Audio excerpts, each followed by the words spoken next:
9th of January of 2022, in case you're watching this, maybe in 2030. You're looking for some awesome places in Arizona to visit. Well, you've came to the right place, even in 2030. Tonight, what we're going to talk about when I find out that my levels are all good and everything here is we're going to talk about my one-on-one consultations, the 30-minute one-on-one consultations that you can hire me, the Arizona Timeless Tours, for people who are coming into town. Maybe you got friends and family. You just want to get out and about, but you don't want to go to the same old tourist attractions. Well, we're going to talk about that in this episode, and I'm going to talk to you on how I find these hidden gems, where I went today, what awesome used bookstores there are out there, what great magazines there are to research this phenomenal stuff, and a cool ghost town site map that I found today. So we're going to kick it off. We're going to first kick it off with you are my producers. Please tell me if you can hear me loud and clear, and is this mic that is live. We're going to kick it off with a video, and then we're going to enjoy about an hour live here. So let's hit this up here. Let's get the echo chamber off, and let's bring this up.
As that's live, I'm trying to fix my live here. We're about 6 to 8 seconds delayed on Facebook there, and I want to make sure that I can hear myself. So I'm going to turn it up so you're going to double hear what you're hearing live here really quick, just to make sure that the mic and everything is coming in. So I'm going to turn it up so you're going to double hear what you're hearing live here really quick, just to make sure that the mic and everything. It sounds like it's working.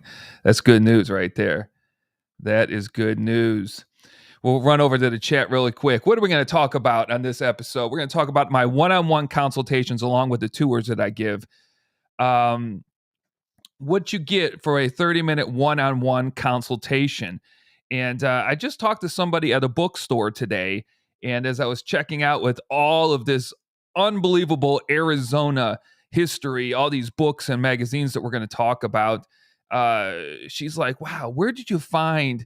And we're going to talk about this, because this was a spectacular find at a used bookstore today. It was kind of jammed back into the shelves.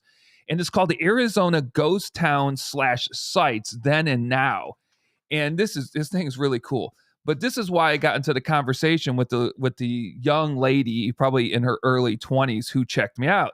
She's like, man, I wish I would have found that. And I was like, well, it was kind of hidden back in the book section back there in the Arizona section. Because she's like, my friends and I on the weekends, we love to go explore some hidden Arizona places. And I was like, really? So then I popped out. I got them in the old ream here. Oh, no, I do got one. I got one out here. I popped out of my pocket because I had the old AZTT book a tour at deanp7010@gmail.com poker chip. That is now my calling card. They come in groups of 25. Got 1,000 of these suckers and give 450 of them out so far. But I just told her, I said, you don't have to book a tour. Just email me at deanb7010@gmail.com, and I will send you all of my social media links. And she was very happy about that. So, if I would have gotten to talk to her for a little bit longer, we would have told her about the one-on-one 30-minute consultations that she can hire me for. But we'll do that in the future. But I've found a lot of people ask me how I do this. Where do you find we got, let's see here, about 248 YouTube videos. We got over 700 TikToks, probably over 800 Instagram posts. And I don't know how many Twitter posts, but Twitter is at Dean Bodemer. It's not at the Arizona Timeless Tours. And we've been doing this for now 4.5 years, 44,000 plus miles, driven around the state and finding a lot of history. And I do it like this. Today's hidden gem that was found, it's going to be extraordinary. I haven't even opened this up yet. I probably will do it. That's why this live will be short, because the horrendous Arizona Coyotes are on tonight. My son loves watching them. And the 10 wins, 28 losses, and 3 ties.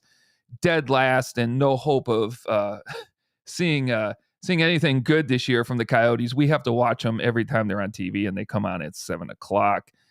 So we will watch that. So probably after that game, I will open up this right here. Arizona Ghost Town Sites Then and Now. What is cool about this is it's early towns, military roads, early railroads, stage stations, and early forts. And what it is, folks, it's a map. It's an 1881 map of Arizona. So everything that was around in 1881, forts, old military roads, old stagecoach routes, old ghost towns, and stuff like that are on the 1881 map.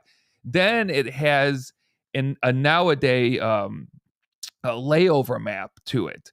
So you can see where, as you lay it over the old 1881 map, you can see where those stagecoach routes were. You can see where those stage roads are, where the old forts were at. Some of the historical sites that were around in 1881 that aren't there anymore, you overlay it with the map that's in here, and you can see and find all of those unbelievable spots. This phenomenal find, and this thing cost me, they put it up here, this cost me $8. $8. I don't know where in the world I would go and find one of these online, but let's see here. The overlay, which is used over the map of Arizona of 1881, has been reproduced from a modern map. The purpose is to show the changes in the state over a period of 100 years. Places names may appear in 1881, which are absent on the current map. Some of the locations have been earlier stage stations, mining camps, ranches, or early town sites later abandoned. And you'll be able to find those and where they were located by putting the overlay over the 1881 map. I'm looking forward to checking this out. But this is what you find when you go to places like Bookman's. I think I found this in Bookman's in Mesa, off of Country Club Road. I love that bookstore. They have another one downtown Phoenix. I think they have another one in Tucson and up in Flagstaff. I think they have 6 or 7 different locations. I find some phenomenal stuff, and I found this today. And this is, again, it's going to help me find from an 1881 map laying over a current map on an overlay. It's going to help me find early towns, military roads, early railroads, stage stations, and early forts. $8. That is it. It's an overlay of modern road system. What else did I find today? I found this book, an old textbook. And it's an old textbook that says Arizona Territory, 1863. Of course, February of 1863, when Arizona became a territory, to when Arizona actually became a state in Valentine's Day of 1912. And I saw it and I'm like, it cost $12.49. And I said, for a used book, that's a lot. Now, I didn't find this at Bookman's. It was at a different bookstore. But it's thick, and it's from an old library. Property, let's see here. It says, look, if for all of you old heads out there, look what this is that's inside of this book. Look at that. Yeah. Most people don't have a clue. This is what you used to use to check out a book in a library or at your school library. And what you did is you put the day, your name, and everything that when you checked it out, and then they had this, and then they stamped it inside the book, and then that's when you were supposed to bring the book back. You were held responsible. That's how we did it in the old days. And then they still have this card in here, and the last person to check it out looks like it was December 1st, 1980. Was the last person to check this book out.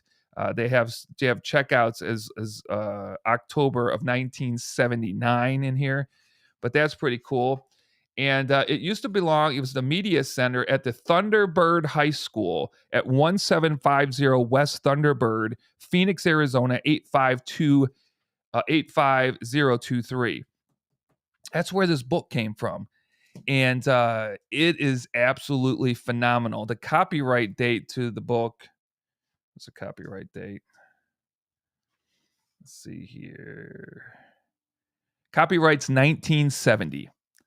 Copyright date's 1970. So I thumbed through it, and it's got all the pictures of the main movers and shakers of the Arizona territory up until it became a state in the February of 1912.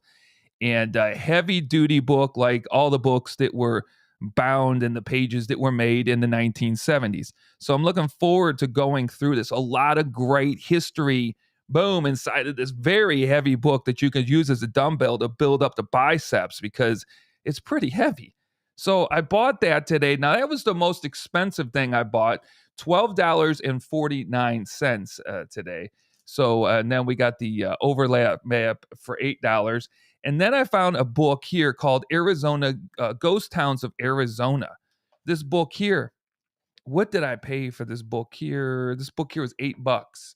When was this produced? This was copyright date of, wow, 1969, even before this old man was born. 1969. Interesting. I don't see another date in here. And it lists, I mean, it's got the, places that I've been, like the Pierce Ghost Town is page 116. They got the Silver King, the Silver Bell, the Tip Top, Tombstone, the Total Wreck, the Troy, the Twin Buttes, Virginia City, Vulture City, Walker, Washington Camp, Weaver, White Hills. I mean, it is full. I want to say, if I had to take a guess at how many ghost towns it has listed in here, oh, it's got well over 100 ghost towns listed in here. Well over 100 ghost towns. And as I flipped through the pages, I mean, I was like, what was phenomenal is because it just gives phenomenal pictures and stories of each one of these ghost towns that you're not going to find in a recent book. You're just not. And this is what helps you find some of these places, is going through some of these pictures. I find grave sites by just 2 pictures, and then you match the picture up with the background. That's how I did it down in Tucson, where you got 146,000 burials, and there's no GPS coordinates, and the people up front aren't going to help you find this historical markers because they don't want you in there for some reason. Well, you got to do it off pictures, and this thing is just, man, it's wealth. It's got old newspaper articles from the 1800s in here. Oh, man, just a plethora of information in here. It's going to take me weeks to get through here. Oatman, here's Oatman. It gives you the county, the location. It's 32 miles southwest of Kingman. It even gives a map. It says map on page 175. Let's go to page 175. 175. I didn't even know. Oh, that's got a whole section. See what I'm talking about here, folks? All right. I didn't even realize this. Ghost Towns of Arizona, copyrighted 1969, $8 today at the bookstore. And I didn't even realize in the back, it's got maps to all the locations. It's got maps. Oh, yes. Maps. It gives you exactly what's on the map of the location. See this stuff here? This is like 100 TikTok videos. This is like 50 YouTube videos. This is content that will go on and on and on for over a year if I wanted it to, right in this book that cost me $8. So that was the third thing. And then I bought a recent one. This one's copyrighted in 2006. Outlaw Tales of Arizona. right here. And I don't even think that cost me $5.50. And then this one is fantastic. This is called Arizona Towns and Tales. Look at this. Got the guy's old picture down here at the bottom. Let's see here.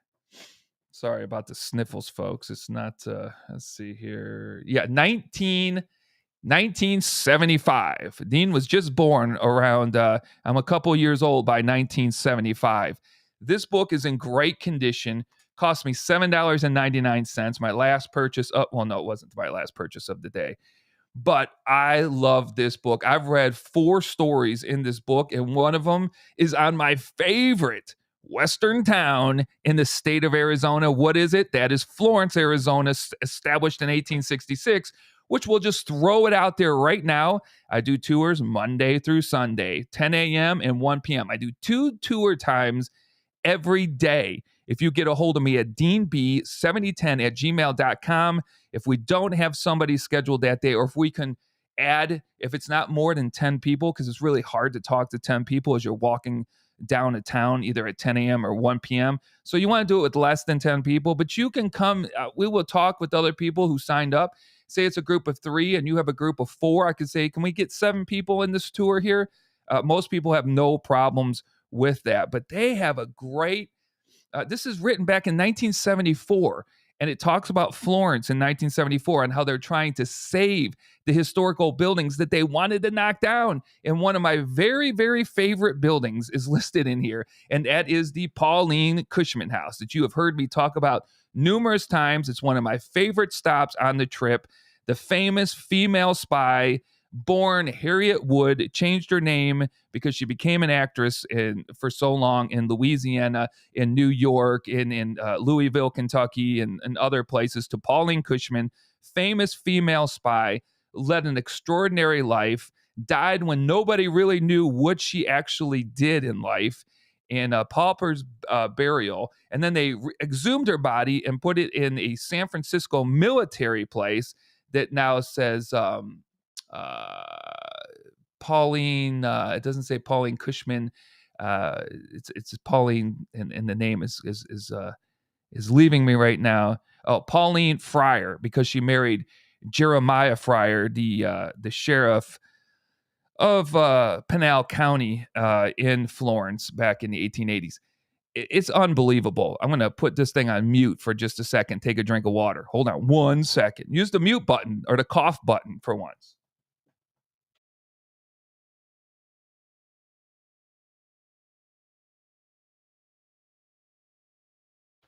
All right.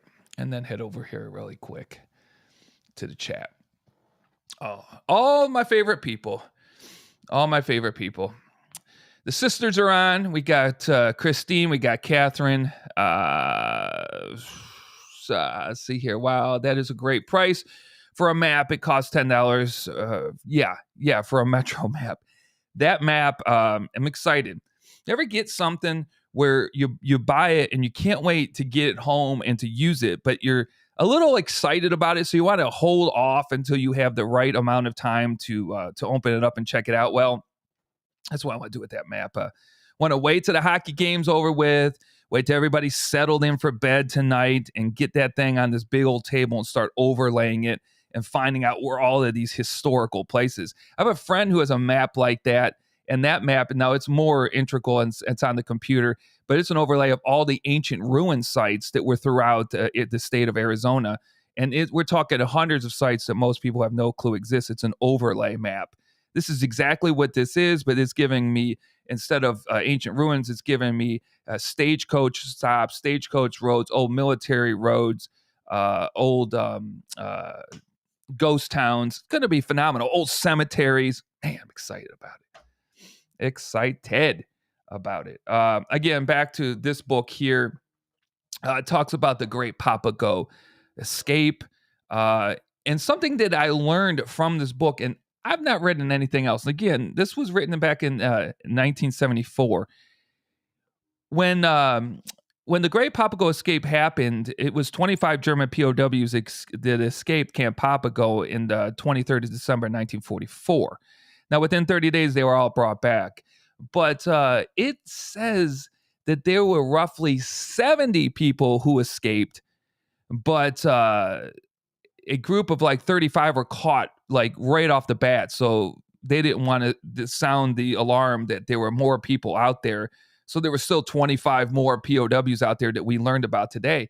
I'm going to have to investigate that more, because that is a revelation for me to say that there were 70 individuals who escaped Camp Papago and not just 25 that we hear about. Now, what else did I purchase? Again, this is going to be not a really long live. I'm going to talk about my one-on-one consultations. I've always talked about my tours that are going good. We just need to keep them going. We didn't have any so far this weekend, which I'll just say it sucks. It sucks. We had great momentum, but hopefully we'll keep getting them scheduled. But we're going to talk about what you would get. We're going to go through a few pictures. You call me, and maybe you have nothing in mind. You're just like, look, we've lived in Arizona our whole life. We want you to throw out for 30 minutes. We want you to throw out a couple of spots that we can go to. And we'll do a Zoom. We'll meet at a coffee shop. We'll do something, talk on the telephone, whatever. And we'll go over that. Or you might have a specific location. And if I can find something that I've been to, the 200 plus areas that I've been to that's in your location, then we'll do it like that. But what was it? Yesterday morning, I got up, I set the alarm for 8. I was up before 8, but I was just laying there in bed. And about 8:30, I got up, got in the car, and drove out to Cave Creek. Now, I'm going to say this. I've driven, again, 44,000 miles in 4 years. I have not been to Cave Creek or to Carefree to do anything. So it gave me the 202 to the 101, and I took the 101 to Scottsdale Road. I got off on Scottsdale Road for 12 miles. And if you ever been on Scottsdale Road there, 12 miles into Cave Creek, that'll take you 20 to 25 minutes at 10 o'clock in the morning to get to Cave Creek. That's down that road.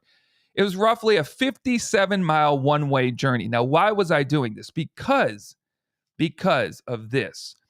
True West magazine, the gentleman who runs True West magazine, this is the longest running Western magazines in the United States of America. Okay. I found out from a friend like 2 weeks ago that his headquarters, where his building has been forever, in this beautiful setting in Cave Creek. If you've never been out to Cave Creek, it is a Western town with small shops, with a phenomenal coffee shop right across the street from the True West magazine place. I got out there, it's 8:30, 9, 10. I got there about 10:40 in the morning. All right, GPS says turn right. I turn right. It says on the building, True West, founded in, I can't remember how long ago. And it looked just like it did on the internet. When I went onto the internet to check out the True West magazine place, it was open Monday through Friday from 9 to 4. Monday through Friday, 9 to 4. It even had an older phone number on there. A website is on there, and you can purchase the old magazines on there. So I'm like, all right. And my buddy was out there, I don't know, about a year and a half, 2 years ago, talking to the guy that does the publication and gleaning some unbelievable information off him. That's not what I wanted. I wanted to go out there because they had the older publications, and they're the ones that wrote them. They're so knowledgeable. So say you want Doc Holliday, every True West, they had like Doc Holliday and Big Nose Kate and all this other stuff in it, from Kansas to Tombstone to Colorado where he perishes. Can I get that? And they would give you stacks and know exactly which one that you needed. And I was like, I was ready with money. I had saved it up. I was like, let's go and purchase just over 100 of these True West magazines. All right, I get out there. I can't say, my wife would probably differ. A lot of stuff don't upset me. What upsets me is if I waste my time and waste the gas money, all right, travel time away from the family and doing things that keep this household up and running, and come away empty-handed. That totally sucks in Dean's world, okay? Especially what I do to earn a living. And I went out there and I pulled in. Now, there was no cars there, but there was one Ford F-150 out there, but I didn't notice it said for sale in the window. So I'm like, all right, for sale. I went up there. And what I didn't notice was this huge banner, probably about 15 feet long and about 4.5 feet tall, across the top that said, leasing available, leasing opportunities. There's the number. They were leasing the building. They had big old cardboard pictures inside each one of the True West windows. I'm like, what is going on here? Because when you pulled up, there was 6 spots, and on them it said True West parking, customers only. Everybody else is going to be towed, and they even gave the towing number to go pick your car up at. So I'm like, all right, I don't know what's going on here. So I walk up there. I know it's way after 9 o'clock opening time. It's 10 something. And I go to open the door and I look inside. Absolutely everything is gone. That upset me. I went to look to see if I was at the wrong place, if they relocated. Nothing. It still lists that online.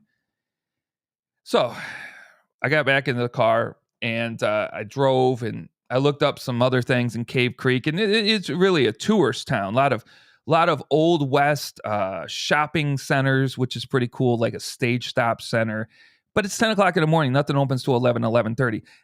Numerous biker restaurants or just regular restaurants, sports restaurants, any restaurant you can think of was in that Cave Creek area. So I was like, I can sit here for another about 45 minutes till everything opens. So I got in the car and I'm like, no, I'm not happy. I start driving. I see on the right that there's a mom and pop coffee shop. So I pull up and around. I know that it's going to take me an hour and 20 minutes to get back to the house, depending on the traffic. So I pull in, and of course, with everything that's going on today, even the mom and pop places, 2 people working in there and like 55 people. Max, this place could hold 30. And so I waited in line for the coffee, and I'm glad I waited in line for the coffee. I am a coffee snob, and this stuff was spectacular. And they had free refills. And I was like, man, I might just stay here, drink this, and get the free refill. But I got the coffee. I waited like 10 minutes to get the cup of coffee. I walked out to the Jeep, and then there was this like little, I'm going to get to these comments too. I'm not forgetting who's in the comments here. And there's a little thrift store. And then next to it's a little off-roading store. We can get these off-roading vehicles. And I walk into the thrift store, and it's not really, what I want to do. So I'm going to walk out. But this little lady, she's in her mid-60s, if I had guessed, and she's in there. And I said hello to her. And I said, what's up with the True West store? It's about, I don't know, 100 yards away from that store across the street. And she looks at me with this sad face and says, isn't that terrible? She said, because of this COVID thing, and that they had such a hard time getting people and volunteers to come in and open that thing on a daily basis. It's been there for years and years and years. She said, you can walk in there and they would tell you, if you walked in there and you wanted to learn more about certain part of Arizona history or Southwest history, they were so knowledgeable, she said. It was just a delight. People were there every day. There were cars out in front of there every day. There were people from around the United States coming every day to buy magazines, to see Bob, who runs the thing, and to glean some knowledge while they were in this beautiful Cave Creek setting, which is absolutely beautiful. A lot of money back there, folks. A lot of money back there. So she goes on to say they closed it at the end of 2020. Because they couldn't get any helpers, because of COVID destroyed the business, and they finally shut their doors. She's like, I can't imagine what they did with the archives of all the True West magazines that they had in there. The building had been there forever. It's a beautiful setting, folks, if you ever been out to Cave Creek to see this. Beautiful setting, perfect, absolutely perfect town for True West magazine to have its headquarters. And COVID closed it down at the end of 2020. And it's been closed that long, and yet the website is still up. That's what kind of teased me off, too. How is the website still up to this place if it closed down in 2020? If you're a major magazine and your magazine is published throughout the United States and probably the world, you're the longest running Western magazine in the United States. Why wouldn't you upgrade and tell your customers that you're shutting down your operations? So after I found that out and talked to that lady for 30 minutes and gave her one of the chips to book a tour, because she was recently pretty new, only about a year to Arizona. She retired there, But even she said, if you ain't got about $1 million, you're not living in this area of town up towards Cave Creek. And I'm like, well, that's the wrong side of town for me because this business hasn't done that yet. Let's crank over to the comments really quick. Yeah, library card, Chris. Yeah, that is crazy. That's been a long time since I've seen that. Let me just put these up here, right here. We got right off the bat that everything sounds great. She must have contacted the big or little sister, not sure. Let's see here. Boom, there we go. There. Man, Florence could have been your history question. I would have gotten that one right. Yeah, Ray. Let's see here. We'll go down here.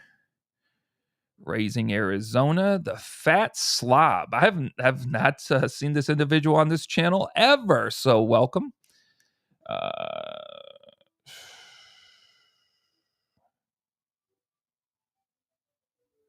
Yeah, I'm a coffee snob. You know, I stepped away from Starbucks for a long time. I almost opened a coffee shop just outside of Raleigh, North Carolina back in 2006-07 when the economy went to the crud. And the amount of money that they wanted you to put up front for a small business was absolutely ridiculous.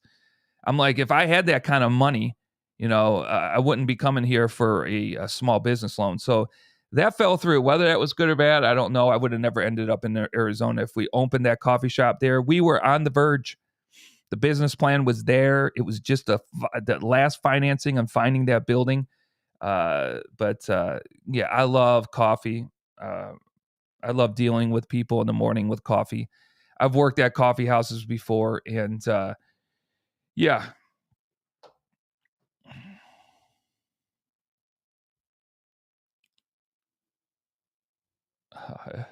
FYI, Kathy is 2 minutes older than me. We're dealing with twins here. 2 minutes.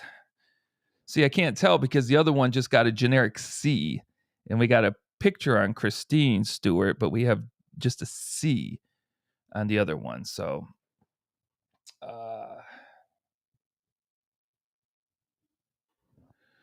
do you think the magazine is being published? Chad, 100% that magazine's being published. As you say that, let me look here really quick. I think this is it right here. Yeah, right here. This one right here. I bought this 3 days ago. This is January 2022 edition. If you've never heard of this magazine, it's published. You can buy it at any Barnes and Noble or any major bookstore. What is it? I'll say this. This thing is $5.99 when you buy it when it's first published. And then, of course, places like Barnes and Noble and all your major bookstores, they take these off the shelf. After January's edition, I don't know what they do with all of them because there's plenty of them left. I don't know if they trash them or what.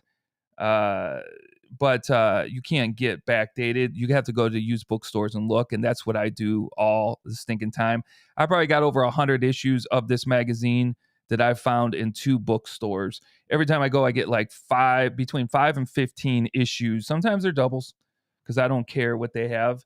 But True West magazine it's been going since, I want to either say the late 50s or early 60s. Again, it used to be called something else. It was in the 60s, there was another magazine that teamed up with True West, and then True West went on its own, had a couple of different owners.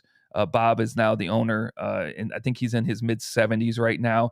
You can go to True West. I have it up on my other computer right here. You want to learn anything about the West, you go to True West Magazine on YouTube. This guy does 30-minute talks on stuff that will just blow you away if you love Western history. Him and Marshall Trimble are unbelievable.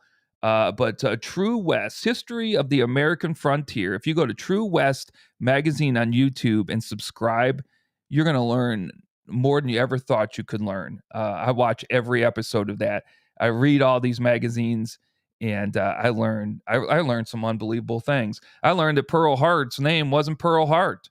I never knew that Pearl Hart went under a different name. Just like Harriet Wood, who was Pauline Cushman. Pauline Cushman, or Harriet, changed her name to Pauline because she was on stage. It was her stage name. It was her spy name. But Pauline Cushman's name, Pearl Hart, was called something else. And if I find it, I'll tell you.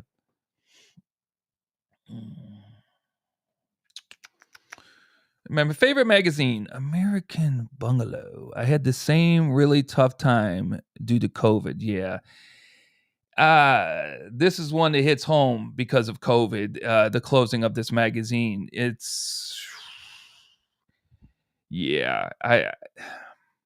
don't understand it. I think that you can go online to True West magazine and they have like a catalog of stuff that you can buy. They got to have hundreds of thousands of these magazines.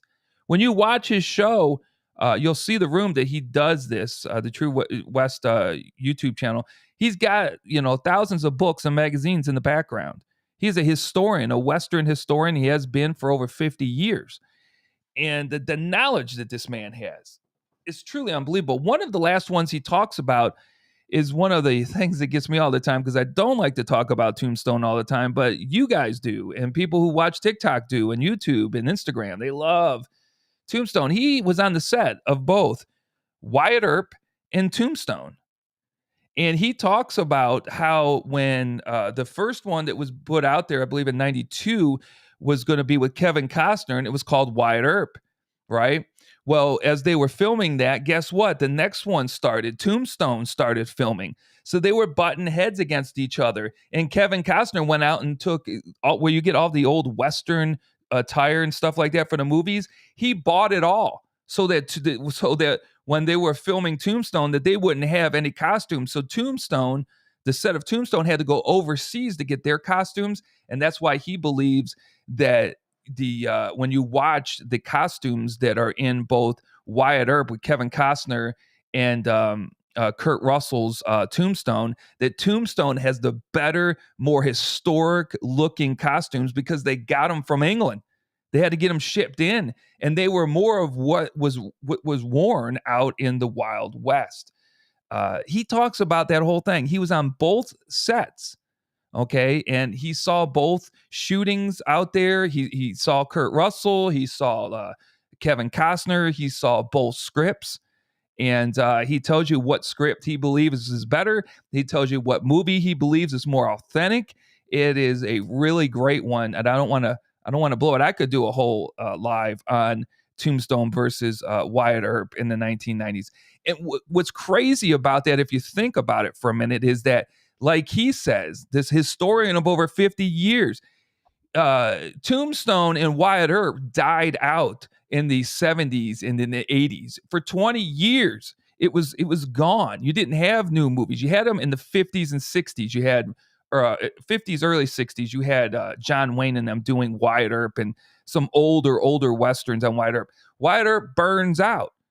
And for over 20 years, you don't hear anything about this guy, nothing about his history, because of a certain something they find in Pinal City on Matty Blaylock Earp, that they think Wyatt Earp will be gone and really never be looked at as a Western hero again. That's what they thought in the 70s because of the information they found on Matty Blaylock Earp and what she said about Wyatt Earp. And go check it out. It'll change your mind a lot. Again, it goes back to everyone thinks that everybody knows who Wyatt Earp is. But if those two movies aren't made back to back and we forget about those, we wouldn't be talking about Wyatt Earp, Doc Holliday, any of these guys ever again. They were lost for over 20 years. They will. I won't go. I'll miss out with that one. But yeah, so I go back to my story on True West magazine. I hope that the gentleman that runs it is okay. He still does up-to-date video vlogs, so he must be doing it from his house. But there is no more True West. But I went out there today, and I found these are, full discretion, $1.50 a piece. And there were this many today. And the thing with is you can get Arizona highways. When I went to a bookstore before I left for that brief 3 months in Texas, Somebody had a bookstore came out and said, "Look, I have a whole box of Arizona Highways magazines, a whole box."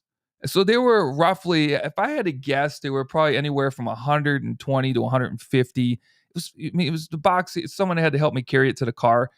And I'm thinking, oh my goodness, well, if he wants $1 an issue, it's over $150. I'm not going to pay $150. But if you go for like 25 cents to 50 cents, if we cut that in half, if anything, I'll give him, no more than $65 for the box. So I go to him and I was like, what's the box? What's the box? And the guy sells me the box for $20, and there's 147 issues in there for $20. These True West magazines range in any bookstore from $1.50 to $1.75, sometimes $2, depending on the year. Okay. You cannot find boxes of True West magazines. I asked all the time. I'm like, can I go back there and sort them? They're like, we get 15 to 20 of these every couple of weeks. I put them out and they disappear. And there were 1, 2, 3, 4, 5, 6, 7, 8, 9. There were 10 of them today, all different issues from different years. And I got them all. And so right now I probably got about, I don't know, I said a number earlier, but probably closer to like 55 issues of True West from anywhere from 1998 to present. Nothing really earlier than that. But what's in here, when you start going through the pages of True West magazine, man, I have found plenty of video topics over the years from True West magazine. And their research is like no other research from any other Western magazine that I've ever read. They dig down and deep. When I was in Dallas and Doc Holliday teamed up with a partner and opened a dental office before all this tombstone, before all this tuberculosis stuff, before all this stuff. It's now a parking garage, but they did all the research to find out where it was by looking at old maps back in the 1870s, early 1870s.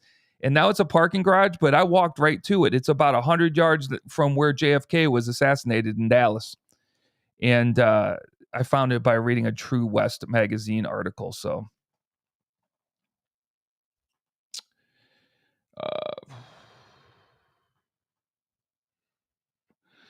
okay.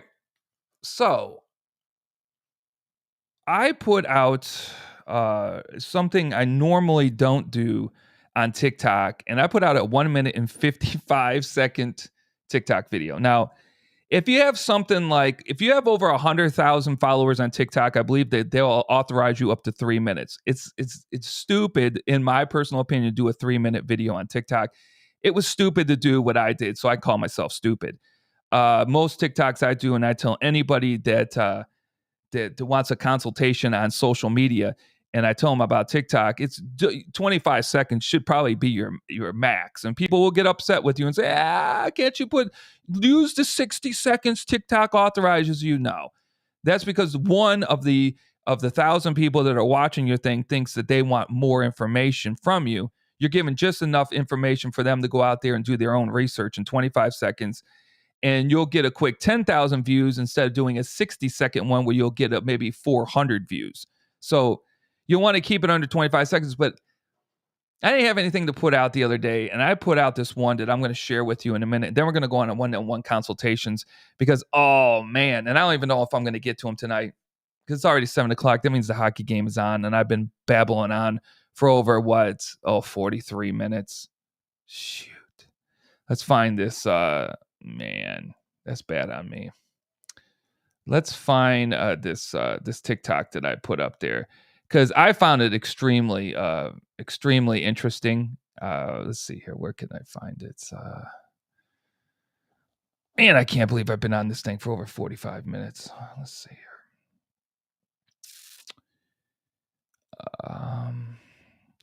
Let me throw this on really quick.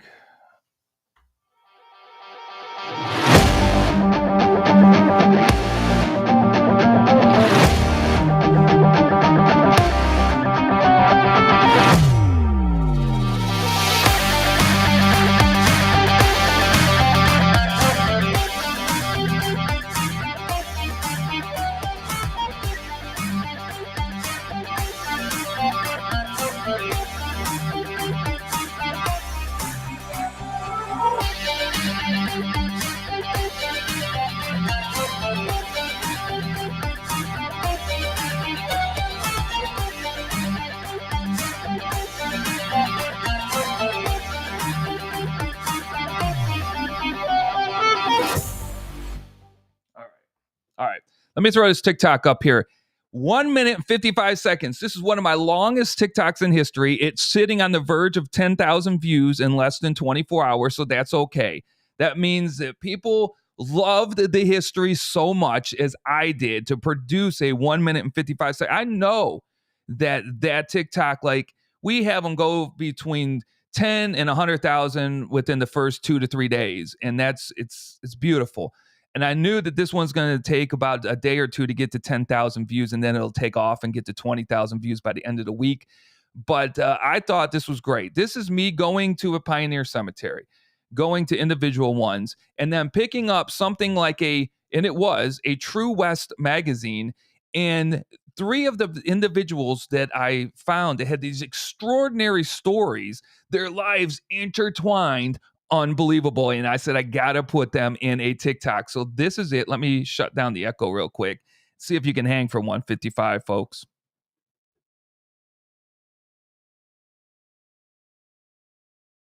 I have been down to a pioneer cemetery in Tucson, Arizona numerous times, studying the history of some unbelievable people. What I did not realize at the time is how three of these individuals were linked together. Let's check it out. On the morning of March 16, 1860, in the Santa Rita Mountains in southeastern Arizona, Larsina Pennington Page was tutoring a young 10-year-old girl. A blood-curdling scream from the little girl sent Larsina leaping out of her tent to see 5 Tano Apache warriors. The two women were forced to march deep into the mountains. Larsina snatched handfuls of snow to quench their thirst along the way. Then, after a few miles into the march, the Apache warriors threw Larsina to the ground, ordered her to remove her jacket, her skirt, and her shoes. The Apaches then started piercing her body with their lances and pushed her down a steep ravine, leaving her behind, believing that she would die soon. She then began to start crawling down the mountain. After 14 days, she was spotted by a wagon and taken to a doctor who thought she would die. But Larsina recovered. She would live another 53 years. Charles Alexander Scheibel, from 1876 to 1880, he was the sheriff of Pima County. On July 27, 1880, he appointed his good friend, Wyatt Earp, deputy sheriff. Now let's see who Charles Scheibel marries.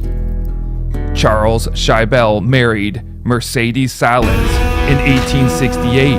Mercedes had been kidnapped as a child with Larsina Pennington Page in March of 1860 by Apaches.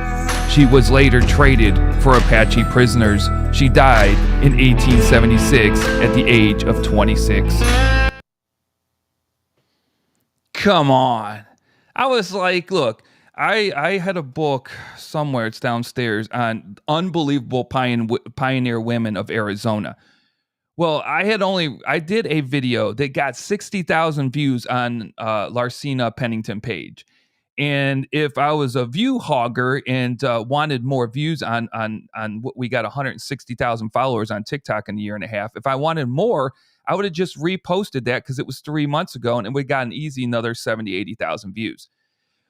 But what I learned about her story back then was just off of an article and stuff from True West and some other places. Well, the book wrote a 4-pager on this, and Mercedes wasn't in the original thing.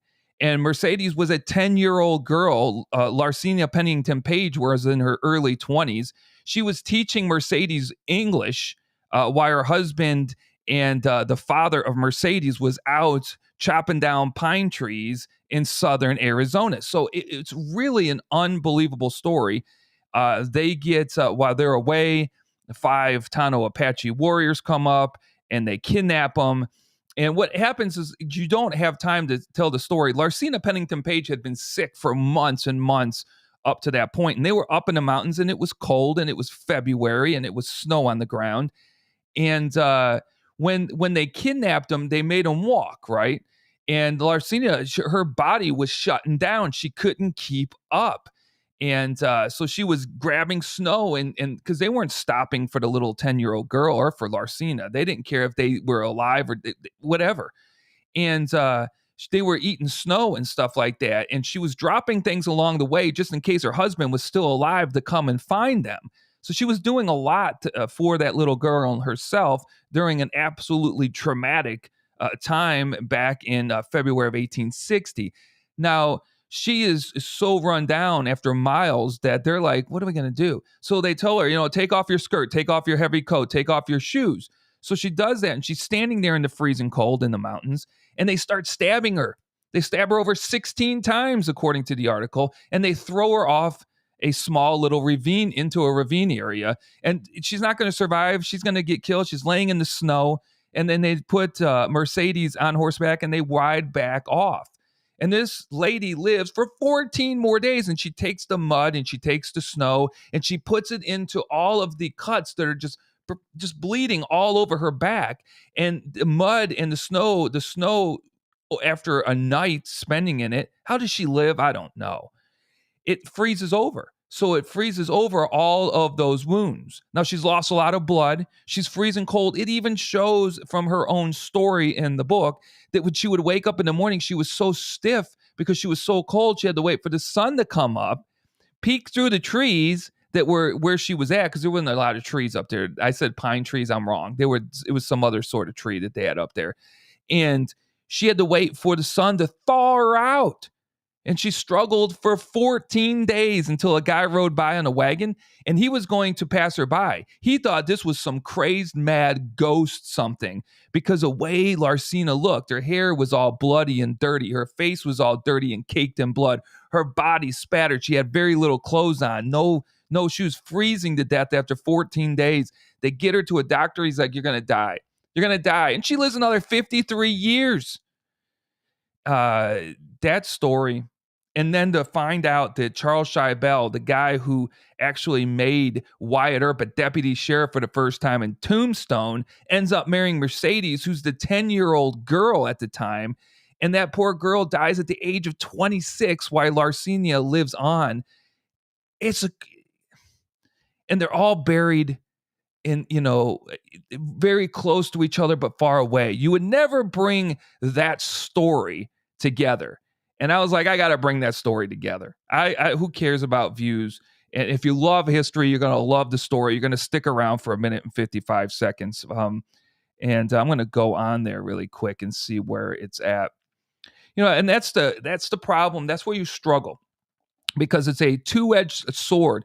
You're trying to build up an account like TikTok, trying to get viewers. I've gotten numerous sponsors like water bottles and tents and coffee, all kinds of sponsors from TikTok because of the amount of followers I have and the amount of people that watch my content. That's how it works. You're not going to get somebody who has no content, no followers to endorse a product of yours. So you're trying to build that up. So you're putting these short YouTubes on to give people a taste. It's like going to a restaurant and getting, the appetizer. My TikToks are the appetizer. If you want the meal, you got to really go back and dig in and get the True West magazine, get the books, go on Google, look up, stay away from Wikipedia, and look up the history of these people. I can't give you everything. I'm going to entice you to go and move forward and learn the history yourselves instead of the people that come out and say, use the whole time, Dean. Use your whole 3 minutes. No, because I'm not going to get that many people. So then it's a two-edged sword. So you're trying to get those people out there so you can get sponsors, you can get your tours, you can get your consultations moving, you can get your business moving forward. And then there's that other side where you sit there like I did before I released it last night, stating that, man, the history here is so good. The history is so good. And people can go to Tucson and go right to the cemetery and see these graves. The history is so good right here. It's worth not that many people seeing. And I don't even know. I'm just bringing it up here right now.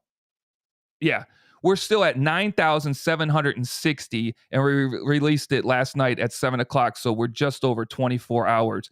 It would never. We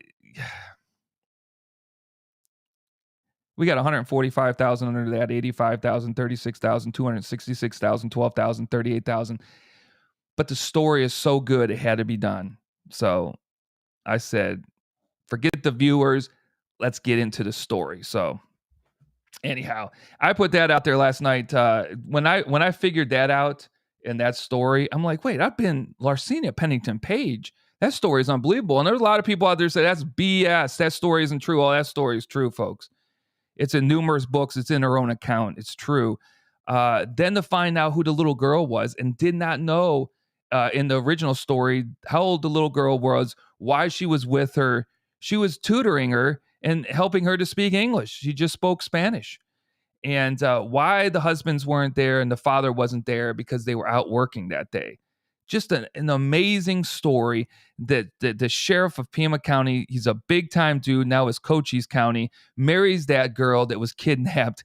And she was released not too long after because the Apaches met up with Americans and they had a prisoner exchange. The Apaches wanted their Apache prisoners back. So did they exchange, or they would have never seen Mercedes Salas ever again. But because of that exchange, she, within a couple, I want to say, I think it's less than a month, was exchanged back to her family, which is a good thing. Okay, there it is. Hired Arizona Time with Tours. One-on-one, 30-minute consultations over the phone, at a coffee shop, wherever you want to meet. If it's in the Gilbert, Queen Creek, Mesa area, I can meet you there. Tell me what you want to talk about. I'll get as much together as I possibly can, and I'll give you a 30-minute one-on-one consultation, or hire me for the 2 tours. One, Monday through Sunday, 10 a.m. and 1 p.m. is the Florence, Arizona Historic Walking Tours that take 90 minutes, or the Globe Pioneer Cemetery Tour. That can take anywhere from 5 to 6.5 hours because it's a 145-mile round trip up from Globe from Gilbert, about a little over 70 miles either way. And then we're at 2 pioneer cemeteries, and we're looking at 6 or 7 different people in these cemeteries talking about their stories. By the time we're done chit-chatting there and we leave Globe, it's probably about 75 miles from the historic Globe Cemetery back down into the valley. So 6.5 hours. Those are the 2 tours that are always available. If I'm not doing a Florence tour, I'll do that tour any day of the week. You just get with me at dnb7010@gmail.com. I'll tell you what it's cost and how we are going to accomplish it. Okay, I'm going to have to cut it short. I don't want to cut it short, but I have to. My son's going to take me down if I'm not down there to watch the 10-win, 28-loss, and 3-tie worst team in that National Hockey League, the Arizona Coyotes. I mean, we're fans to the core, right? To be able to watch that kind of stuff. Let's see here. Yeah. So that's how we'll end it. Let me go to the chat to say anything else out here. Yes, I saw that TikTok today. Very interesting connections between these people. Great story. Chills. Thank you, Christine. Appreciate. Hope everybody else goes out there and checks that TikTok. Let's get it over 10,000 by the end of tonight. So I continue to do TikToks like that. Again, the story is worth it. To me, the story's worth it. We're doing great out on that social media platform, though. We got a lot more sponsors that have emailed us, so we're looking at it and thinking which sponsor we want to go with for our next endorsement on TikTok. So that's why we're there. Book a tour, folks. Keep me going. Please keep me going. Thanks, everybody. Let's look here. Jewel Weekend Road Tripper. There she is right there. And let's see, we got new messages here. Right, great show, night all. Spoiler alert, no score yet. Chad, hey, thanks. Hey, if there's no score, that means the Coyotes are winning. That means they are winning. I try to have my son understand this in hockey. A tie, I'll take a tie any day because we'll get a point no matter what. We'll probably lose the shootout like we have numerous times this year, but at least we'll get that point, and it wouldn't be for nothing. Like last night, great game, played against one of the top teams in the NHL. I think it was the best game that the Coyotes played, and they lost 2-1. But the effort that they put forth, I mean, usually they're playing like a dumpster fire, but last night they were playing absolutely phenomenal as a team. So not anymore, sorry. Oh. Well, I know it wasn't us because I didn't hear my son yelling and clapping downstairs. So he's into that stuff. That's hilarious, Chad. All right. Thanks, everyone. Maybe tomorrow. Maybe tomorrow we'll keep it going because I got a lot more to talk about, but it's that family first thing.